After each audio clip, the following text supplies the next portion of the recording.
Hello guys, welcome to learn e spot channel. So guys, banking awareness series में आज का जो हमारा चैप्टर है, जो टॉपिक है, वो है fund transfer services in India. Generally हम लोग इंडिया में जितनी भी फंड ट्रांसफ़र सर्विसेज है, यानी कि पैसे का आदान प्रदान, यानी अगर आप ए पर्सन हो और आपको बी पर्सन को पैसे सेंड करने हैं, तो किन प्रोसेसेस और किन सर्विसेज के थ्रू आप इस पैसे को ट्रांसफ़र कर सकते हो, वो हम सीखेंगे। एग्जाम के पॉइंट ऑफ व्यू से तो ये मोस्ट इंपॉर्टेंट टॉपिक होता ही है, लेकिन आपकी डेली लाइफ से भी जुड़ा ये टॉपिक है, क्योंकि आज की ज़िंदगी में हम कहीं ना कहीं इलेक्ट्रॉनिक फॉर्म का यूज़ करते हैं पैसों को ट्रांसफ़र करने के लिए। तो गाइस, ये video RBI, SEBI, RRB, IBPS और भी अदर कॉम्पिटिटिव एग्जाम्स के लिए मोस्ट इंपॉर्टेंट वीडियो है। तो गाइस, आइए स्टार्ट करते हैं अपने इस वीडियो को। तो सबसे पहले हम यहाँ पर समझते हैं कि ये किसके द्वारा रेगुलेट होता है। तो रिजर्व बैंक ऑफ इंडिया एक रेगुलेटरी बॉडी की तरह काम करता है जितने भी फाइनेंशियल सिस्टम होते हैं हमारे इंडिया में, और ये पेमेंट एंड सेटलमेंट्स एक्ट 2007 के अंतर्गत आते हैं। यहाँ पर जितने भी हम लोग ट्रांसफ़र प्रोसीजर्स को पढ़ेंगे, ये जो एक्ट है payment and settlement system act, ये नेटिंग एंड सेटलमेंट फाइनलिटी को भी लीगल बेसिस पे प्रोवाइड करता है, यानी कि किस तरीके से सेटलमेंट होना है। यानी अगर सपोज करिए कि आपने ए से बी को पैसे ट्रांसफ़र किए, ठीक है, अगर उस पैसे ट्रांसफ़र में कहीं ना कहीं फॉल्ट आ जाता है या पैसे बी को नहीं पहुंचते हैं, तो कौन सा एक्ट यहाँ पे प्रिवलेंट होगा? वो है payment and settlement systems act 2007। ठीक है, तो यहाँ पर थोड़ा सा समझ लेते हैं। दो तरीके से एक्ट को डिफाइन किया गया है, payment and settlement system regulations 2008। तो पहला एक्ट जो है वो 2008 है, जिसको हम लोग payment and settlement system regulation act के नाम से भी जानते हैं। ये इसका काम क्या है? in the form of application for authorization for commencing on a payment system and grant of authorization। तो authorization में जो भी ग्रांट किया जाएगा, ऑथर किया जाएगा, वहाँ पे अगर कोई भी फॉल्ट होता है तो ये जो payment and settlement system act है वो वर्क करेगा। Payment system, furnishing of returns, return अगर आना है, किसी भी प्रकार का डॉक्यूमेंट है या फिर बैलेंस शीट्स में कुछ फॉल्ट्स हैं, तो वो सारा इस सेटलमेंट एक्ट के अंदर आएगा। और दूसरा जो है हमारा, वो है यहाँ पर board for regulation and supervision of payment and settlement system, BPSS 2008। तो यहाँ पर ये किसकी एक्सरसाइजिंग करता है? Exercises power the constitution of सब कमिटीज़ बनती हैं, एडवाइजरी कमिटीज़ बनती हैं for payment and settlement related matters. तो आपको पेपर के पॉइंट ऑफ व्यू से समझना है कि आरबीआई एक करता है यहाँ पर फाइनेंशियल सिस्टम में। Payment and settlement systems act 2007 के अंतर्गत आता है। नेटिंग और सेटलमेंट फाइनलिटी यहाँ पर देखी जाती है। तो जितने भी इश्यूज होते हैं रिगार्डिंग इसके, और payment and settlement system regulation 2008 work करता है, और board for regulation and supervision of payment and settlement systems BPSS 2008 यहाँ पर वर्क करता है। तो गाइस, आइए अपनी नेक्स्ट स्लाइड पे चलते हैं। अब एक और चीज़ समझ लेते हैं कि ये कोर बैंकिंग सॉल्यूशन क्या होता है। CBS आपने सुना होगा, आजकल जितनी भी बैंक की ब्रांचेस हैं वो सब क्या हो चुकी हैं? CBS हो चुकी हैं, कोर बैंकिंग सॉल्यूशंस पे वर्क करती हैं। तो it is a network of branches का एक नेटवर्क है which enables customer to operate their accounts and avail banking services from any branch of the bank. ठीक है, सपोज करिए आप सिटी X में रहते हैं, ठीक है, और यहाँ पर कोई एरिया है, मान लीजिए A एरिया है यहाँ पर, और सिटी X का ही कोई एरिया है Z मान लेते हैं। अब आप अगर Z एरिया में पहुँचे और आपको अगर अपने ही बैंक से इसको ऑपरेट करना हुआ, तो वो आप इस CBS सिस्टम के थ्रू। गाइस, आइए नेक्स्ट स्लाइड पे चलते हैं।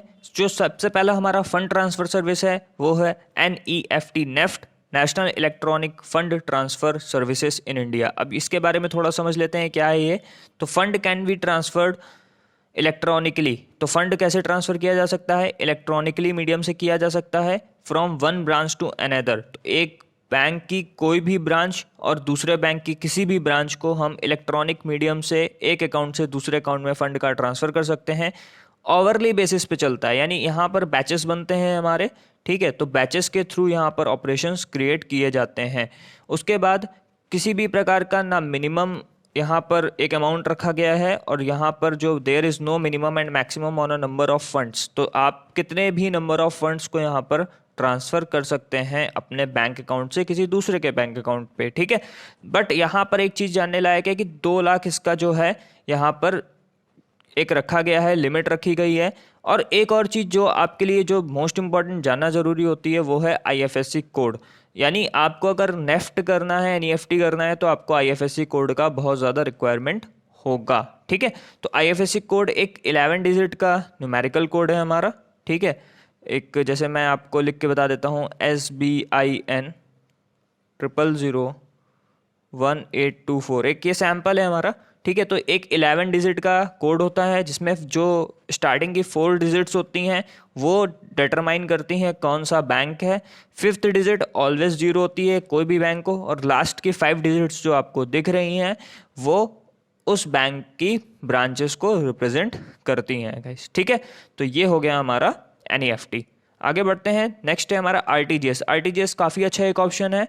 तो RTGS में जो फंड होता है वो ग्रॉस बेसिस और रियल टाइम बेसिस पे ही सेटलमेंट हो जाता है, यानी आपने एक क्लिक किया और आपके पैसे एक अकाउंट से दूसरे अकाउंट में चले गए। लेकिन NEFT में क्या होता था, बैचेस में होता था ऑपरेट, यानी अभी आप अगर करोगे तो हो सकता है आधा घंटा 1 घंटे के बाद में जब नया बैच बने तब आपका फंड ट्रांसफ़र किया जाए, यानी विदाउट एनी वेटिंग पीरियड यहाँ पर RTGS में फंड का सेटलमेंट होता है और फास्टेस्ट पॉसिबल वे है अपने पैसे को एक जगह से दूसरी जगह भेजने का।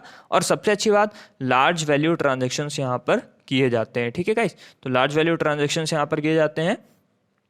तो मिनिमम अमाउंट जो रखा गया है वो 2 लाख है, यानी 2 लाख से अगर आप कम अमाउंट करते हो तो वो आपको नेफ्ट, जैसा मैंने पहले बताया था, 2 लाख से कम में नेफ्ट और 2 लाख से ज़्यादा में क्या हो जाएगा, RTGS। लेकिन RTGS की कोई भी अपर लिमिट नहीं रखी गई है।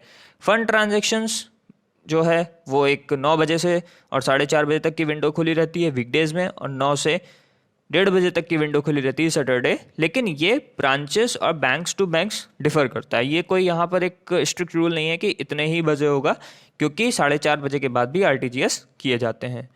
नेक्स्ट है हमारा IMPS, इमीडिएट पेमेंट सर्विस। तो IMPS आप मोबाइल फ़ोन्स के थ्रू कर सकते हो।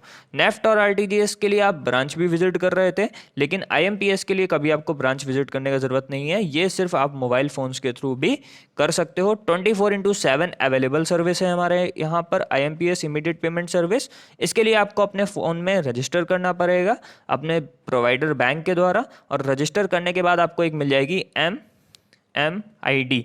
ठीक है, MMID मिल जाएगी, मोबाइल मनी आइडेंटिफायर, या फिर M पिन भी आप जानते होगे, इसको जनरली M पिन बोलते हैं, जो 6 डिजिट्स का होता है हमारा जनरली।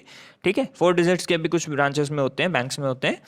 और 1 रुपीज़ से लेकर आप 2 लाख तक कितना भी अमाउंट यहाँ पर IMPS के थ्रू ट्रांसफ़र कर सकते हो। तो गाइस ये था हमारा IMPS के बारे में।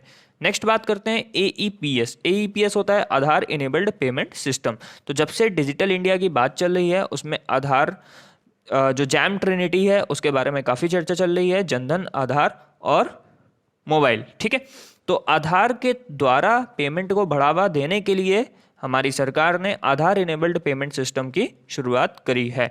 ठीक है, तो AEPS यूजेस आधार कार्ड नंबर चाहिए होता है इसमें, और आपका ऑनलाइन UIDAI ऑथेंटिकेशन हो जाता है जो आपके बैंक अकाउंट से क्या होता है, लिंक होता है। ठीक है, आप इसमें पैसे या तो जमा भी कर सकते हो या फिर आप इसे विड्रॉ भी कर सकते हो। जो मैक्सिमम अमाउंट है पर डे ट्रांजैक्शन का वो आपको याद रखना है, 50,000 रुपये रखा जाता है यहाँ पे। और BCs बैंकिंग करस्पॉन्डेंट्स, बैंक मित्र के द्वारा ये ट्रांजैक्शंस आसानी से परफॉर्म कराए जाते हैं।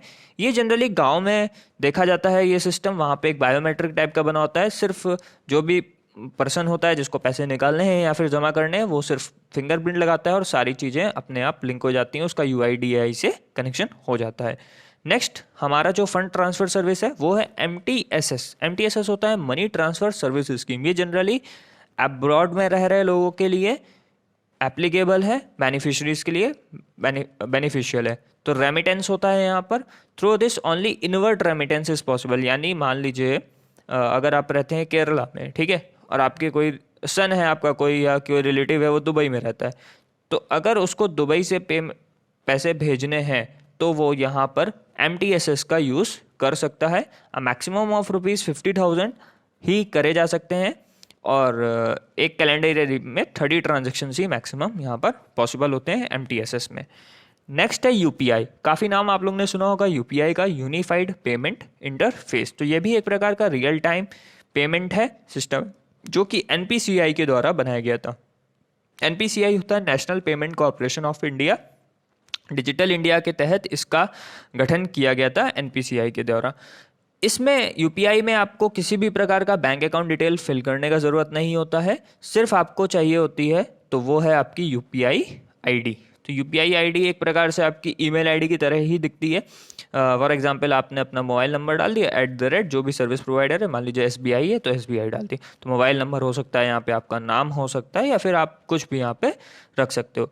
तो यूपीआई ऐप के द्वारा आप 1 लाख रुपए तक का ट्रांसफ़र कर सकते हो, जो आपको यूपीआई अलाउ करता है। नेक्स्ट है हमारे पास गाइस भीम ऐप। तो भीम ऐप का फुल फॉर्म जो है वो है भारत इंटरफेस फॉर मनी। इसको भी एनपीसीआई द्वारा, national payment corporation of India द्वारा बनाया गया था, और ये एक तरीके से यूपीआई प्लेटफॉर्म पे वर्क करता है। इसमें भी आप मनी का सेंड कर सकते हो, रिक्वेस्ट कर सकते हो, स्कैन पे कर सकते हो, मर्चेंट ट्रांजेक्शन्स कर सकते हो। इसके लिए सिर्फ आपको बेनिफिशियरी को अपना एक फ़ोन नंबर देना होगा, जो कि आपका यूपीआई आईडी में क्या होना चाहिए, रजिस्टर्ड होना चाहिए। जो ट्रांसफ़र लिमिट है वो 10,000 है डेली के बेसिस पे, ठीक है। और 20,000 आप एक दिन में मैक्सिमम क्या कर सकते हो, ट्रांसफ़र कर सकते हो, और मैक्सिमम एक दिन में 20 ट्रांजैक्शंस किए जा सकते हैं। किसी भी प्रकार का एनपीसीआई द्वारा कोई भी चार्जेस लेवाई नहीं किया जा सकता है, लेकिन बैंक टू बैंक ये हो सकता है, वेरी करता है, क्योंकि कुछ बैंक्स इस पर फीस भी चार्ज कर सकते हैं, ठीक है। तो गाइस आज की इस वीडियो में इतना ही। हम लोग ने समझा कि कितने प्रकार से हम लोग फंड ट्रांसफ़र सर्विसेज का यूज़ कर सकते हैं। आज के टाइम पे बैंक विजिट करने से अच्छा है कि आप घर बैठे ही सारे फंड को आप एक जगह से दूसरी जगह ट्रांसफ़र कर सकते हो बिना किसी लाइन लगाने के, और हैजल फ्री मैनर में आप ये काम कर सकते हो। इसके लिए आपको बेसिक जानकारी होना ज़रूरी है इन सारे सिस्टम्स के बारे में, जो भी आपके रिलेवेंट है। मान लीजिए आपको 2 लाख के ऊपर ट्रांजैक्शन करना है, तो आप समझ चुके होंगे कि मुझे आरटीजीएस करना है। अगर आपको इंस्टेंट ट्रांसफ़र करना है तो आप आईएमपीएस का यूज़ कर सकते हो। अगर आप किसी गाँव में हो, आप जानकारी नहीं जुटा पाते हो, तो आप एईपीएस का यूज़ कर सकते हो। अगर आप यूपीआई यूज़ कर सकते हो तो आप भीम ऐप का यूज़ कर सकते हो। तो ये सारे प्रोसीजर हैं जो आपके लिए जानना बहुत रिक्वायर्ड है। और पेपर के पॉइंट ऑफ व्यू से ये टॉपिक मोस्ट इंपॉर्टेंट है। काफ़ी लिमिट पूछ लेता है कि इसमें कितना पैसा हम मैक्सिमम ट्रांसफ़र कर सकते हैं, नेफ्ट में कितना कर सकते हैं, आरटीजीएस में मिनिमम लिमिट क्या होती है, एक दिन में हम एईपीएस के द्वारा कितने पैसे निकाल सकते हैं, या उसका कितना लिमिट हो सकता है। तो इस वीडियो को अगर आपको पसंद आया हो तो प्लीज़ लाइक करिए, शेयर करिए, सब्सक्राइब कर लीजिए चैनल, और अपनी बैंकिंग अवेयरनेस सीरीज़ में नेक्स्ट टॉपिक पे हम लोग मिलते हैं। तो अभी के लिए गाइज इतना ही। Thank you, bye.